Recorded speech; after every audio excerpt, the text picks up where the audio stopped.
2 years ago, the Mexican president Felipe Calderón declares a war against drugs.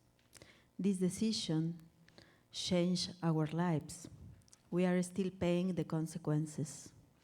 Violence arising, thousands of people killed or disappear, every day mass graves being found, and every month, or least, we add a journalist to the obituary list. In my country, more than 140 journalists have been murdered or disappeared in the last 12 years. In this current administration, we count, some count 7, other 10. It depends of the organization. Many more have to live outside the country or have to flee or live in Mexico City or abandon the profession. Mexican journalists don't die in crossfire or because they step on a mine like they would in a traditional war. In Mexico, journalists are being hunted. The murderers gun down journalists in their homes, snipe them as they leave their offices, or blow them away on the street. Nobody is paying for those crimes. Mexico is the country without a war, is the most dangerous country for journalists on peace times. In today's Mexico, doing journalism is like walking blindfolded on quicksand. It is hard to know where the danger lies. In some areas, government officials are part of the organized crimes, and when you interview them, you don't know who you are talking to. Corruption and impunity is the signature of this tragedy. A reporter in the north of the country told me how one night someone called to tell him that a commando squad had taken his colleague. He got up from the bed, got dressed, said goodbye to his wife, kissed his children, and sat down in the living room, waiting to be taken away. It was the longest night of his life. Why didn't you run? I asked, surprised. Where could I run? He said. If the police and the narcos are the same. My only wish was to stop them entering my house and taking me in front of my family. I didn't want my family to remember me with that image. He survived, but his friend was found the next day, his body discarded in the street, as if he were trash. Another day, another colleague went to see what help she could give to a fellow reporter who lived in a state where 70 journalists were killed, Veracruz, who was in danger. And he said, "Bring me a gun." She was stupefied. "A gun?" "Yes," he said. "It isn't to kill them. It is to kill myself if they come for me, because now they don't just kill you, they torture you as well." Whenever I recall these stories, I think of the many journalists who have felt the same solitude on such a night. Even with the mechanism implemented by Mexican government, these dark years for journalists, not knowing who to call, who to ask for help, not trusting in authorities, resigned to the fact that death is an occupational hazard. As I said before, our life changed since 2012. I was a normal journalist, for example, covering poverty issues, But in 2008, when the drug war was declared in my country, I began covering the drug war in northern Mexico for Proceso magazine, writing about murders, massacres, forced disappearance, the displays of entire communities, the pain caused by these tragedies. I wanted to break the normalization of these forms of violence and the indifference with which people in distant regions like Mexico City often look to the plague of the North. Two events had a particularly strong impact on me. Once, I went to a workshop with families of victims, and some 30 mothers formed a line to show me photos of their children and tell me how they had been disappeared. As the hours passed, they told me, please don't get tired of speaking about us. Please continue interviewing us. Another time in 2011, I went to an excavation of a mass grave with 200 bodies, where an angry woman cheated me. Why are you journalists only coming now when we have been denouncing how we are being killed in these places, in this region, and no one paid us any attention? It was as if we was speaking from beneath the sea. From beneath the sea. That words still are inside me.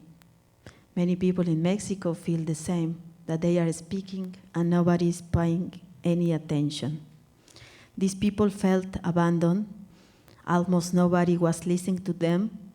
The local press had been silenced by the drug cartels, with the government complicity looking the other way.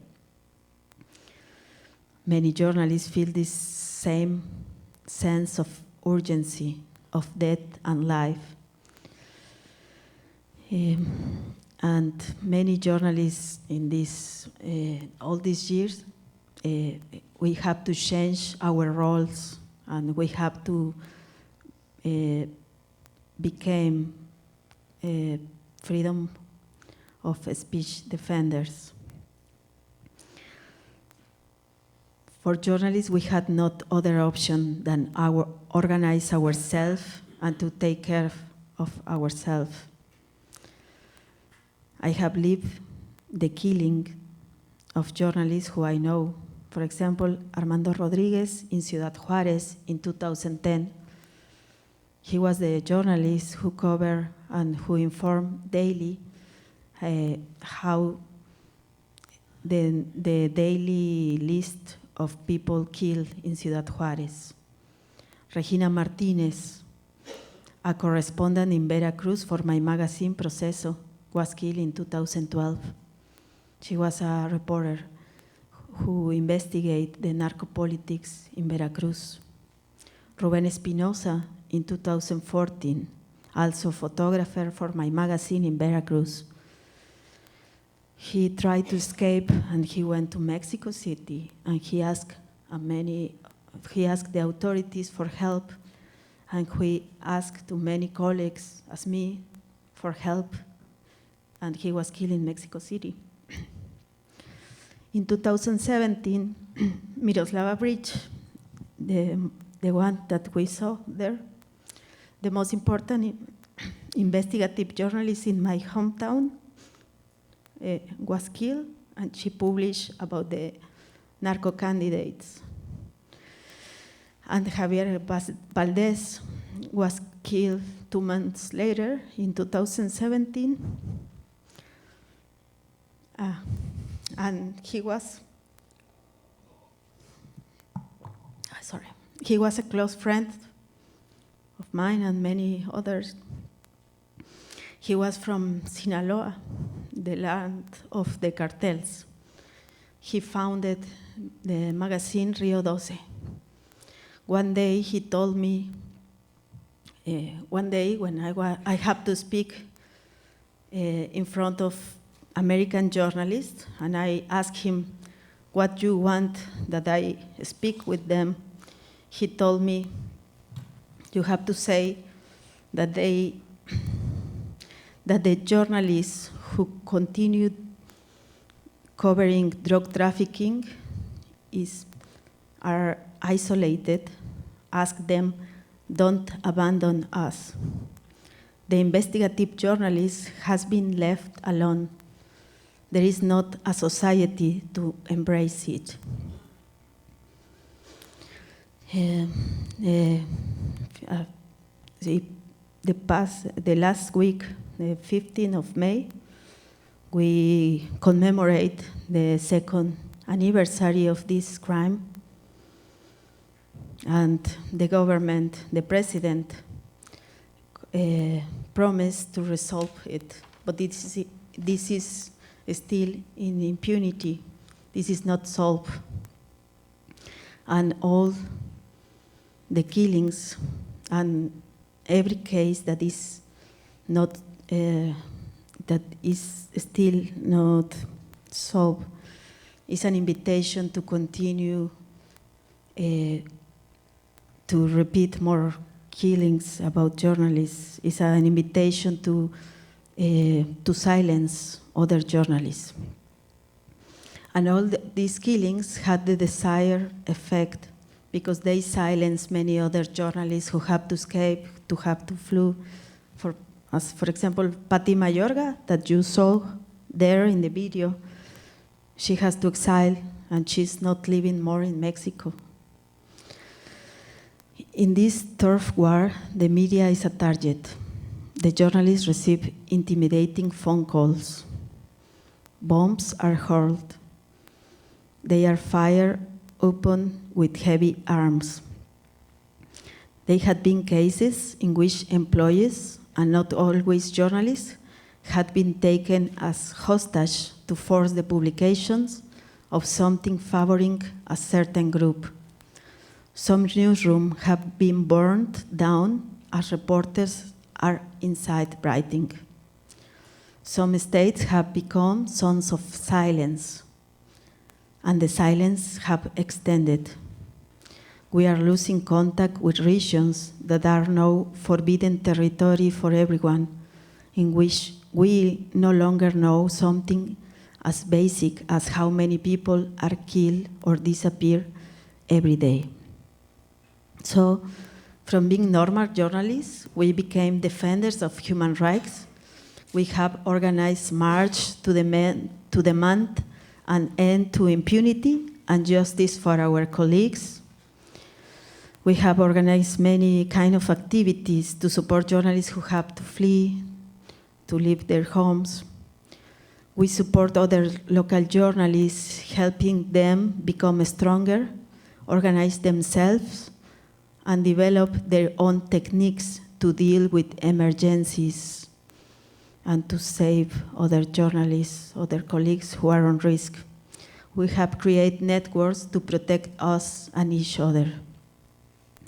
We have been covering this violence for more than 10 years. Now we have a new president, Andrés Manuel López Obrador, and we thought that things will change with him, but we have not seen will in the new government to end impunity. Attacks against journalists continue at the same pace, but there is an additionally worrying element. Andrés Manuel criticism of the media, disqualifying solid, objective reporting that he doesn't like. He paints as the enemy the journalists and news organizations that produce high-impact stories critical of his government, as you have lived this here. He contributed to the polarization, undermining the credibility of the press as a check of his government. Those have been really difficult years, and sometimes I organize workshops for other journalists about how to approach to victims of violence, but at the same time, we talk about how to deal with our own pain. We share our guilty feelings, our fears, our nightmares, our disconnection with our families, and how some survived the torture or attacks in their newsroom, or how some survived the murder of friends and continue doing the same job. The recent years or the recent months, we talk about rituals for healing, how to protect ourselves, and sometimes we talk about the importance of pray. I know that may not be a journalistic approach, but when you are going to mass graves every week, as some of them does, for example, Marcos Vizcarra, the one that you saw him in the video, when you are going to mass graves every week, your answers are in another dimensions, and we are looking for other kind of answers. During the workshops, there is always one journalist who asks me, am I still journalist if I cry? And I thought, who did not cry in Mexico in these days? Who did not cry, for example, covering the caravan of victims that crossed the country and where each kilometer appeared dozens of mutilated souls who had to hide the fact that their children had been killed. Who did not cry every May in our celebration of Mother's Days, when hundreds of mothers of disappeared children cross the avenue and march protesting because they don't have children that celebrate them with them because they are disappeared. In Mexico, we have 40,000 people disappear in these 12 years, and at least 250 people has been killed.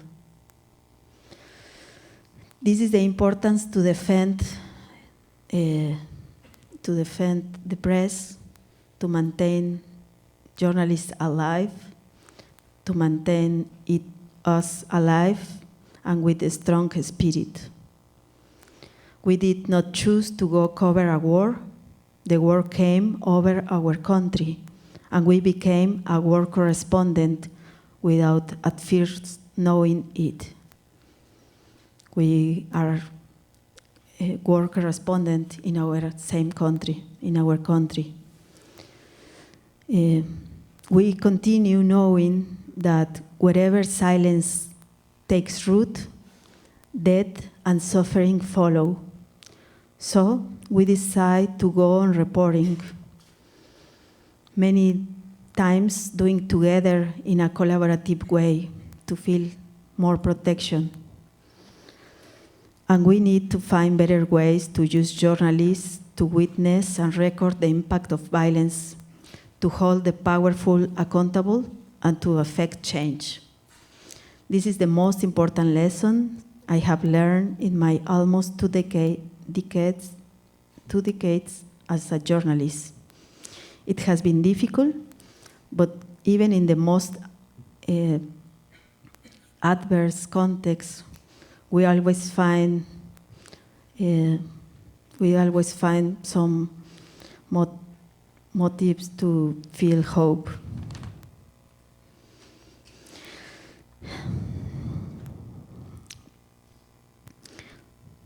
This being journalist, but at the same time being as a freedom of speech defender, and that many people say that we are activists.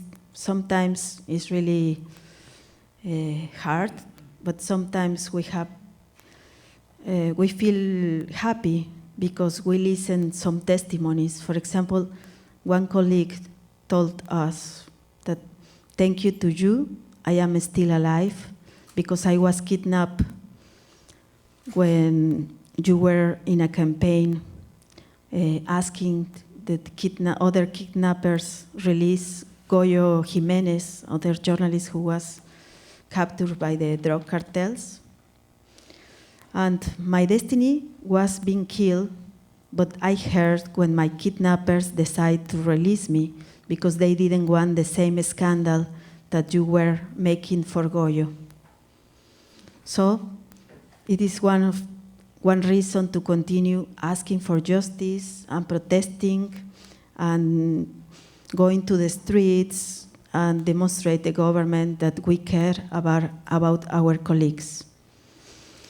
And finally, no matter what context do you live in, where do you live, what happened in the country, or what is the situation for journalists in your country,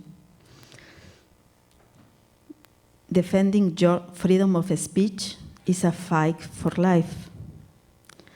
As the great Polish writer and journalist Richard Kapuczynski once said, in the struggle against silence, human life is at stake. Thank you.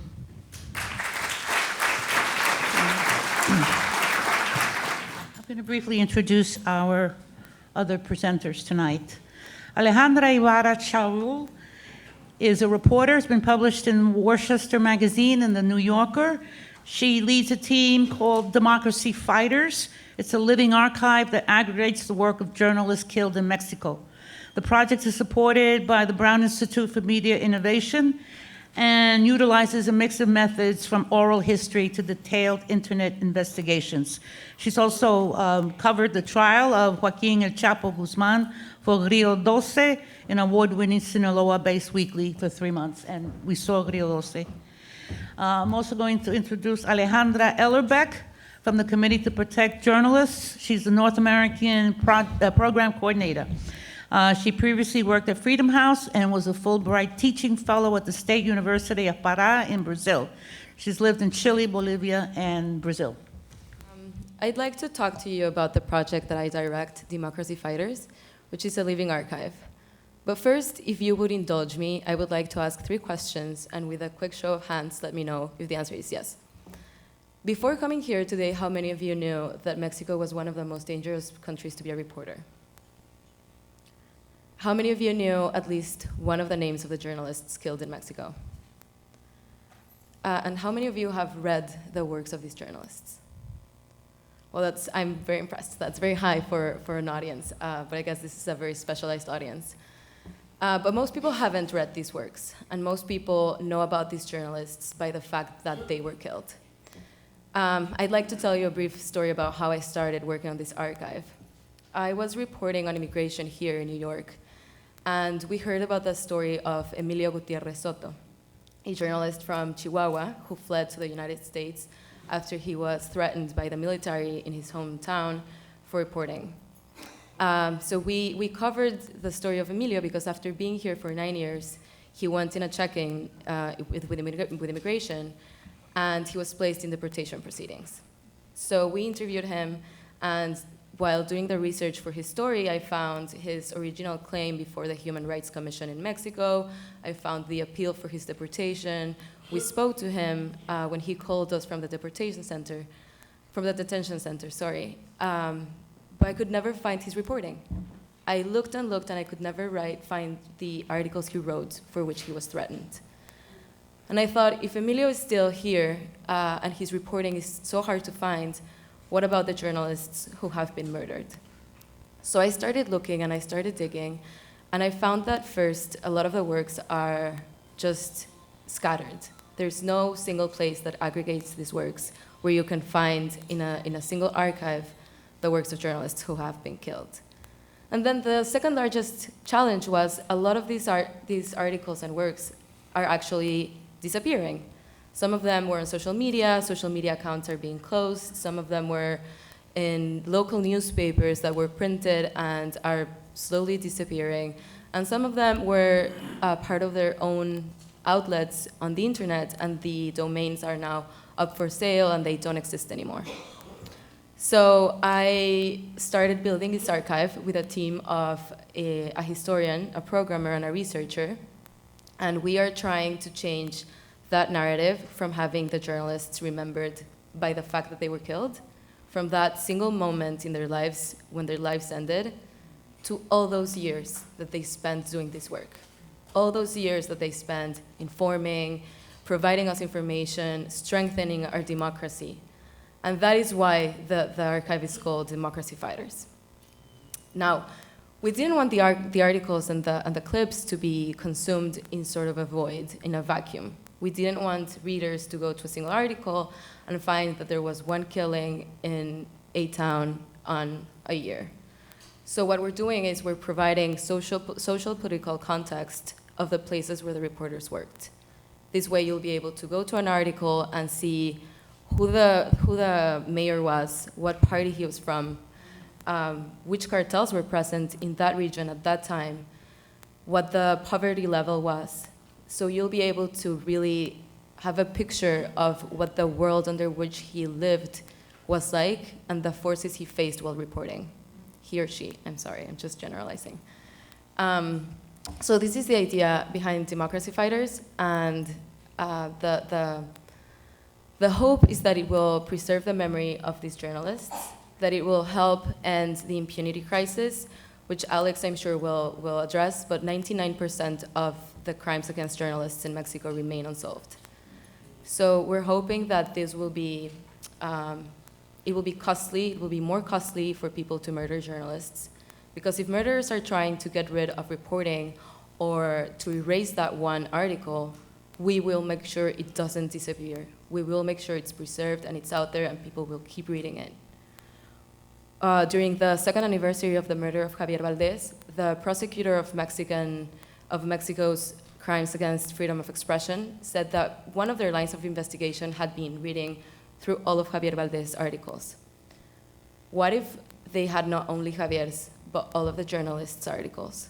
So we want to provide that information as well to aid fight this impunity. And we also want to help contribute to understanding this crisis, to understanding Mexican history, because after all, this is our history. What reporters are investigating, publishing, and getting out there is our history. So just to end this brief presentation, I want to say a few words about legacy. There's so many people's legacies whom we live with every day. An architect's legacies lives on through the buildings she designed. Professors' legacies live on through their students. An attorney's legacy might live on through the cases he fought. Journalists' legacies should not be their deaths. Journalists' legacies should be their works. And we hope to give them a home. Thank you. I'm the North America Program Coordinator at the Committee to Protect Journalists. Before anything, I just want to sort of comment on Alejandra's project. The Committee to Protect Journalists is a global organization. We have existed since 1981, and we have been documenting murders of journalists and imprisonment of journalists around the world since 1992. I have not seen a project like this that goes into so much depth, that has such a profound sensitivity to context, and I think it's just incredibly inspiring, and I can say that we are incredibly excited about it in a context in which impunity already erases so much of the truth and memory. I think projects that bring back truth and memory through a focus on journalists' lives and their work are so important. I'm also so excited to have an audience that is so knowledgeable about Mexico and about the press freedom environment in Mexico. And so some of what I say may be stuff that you already know.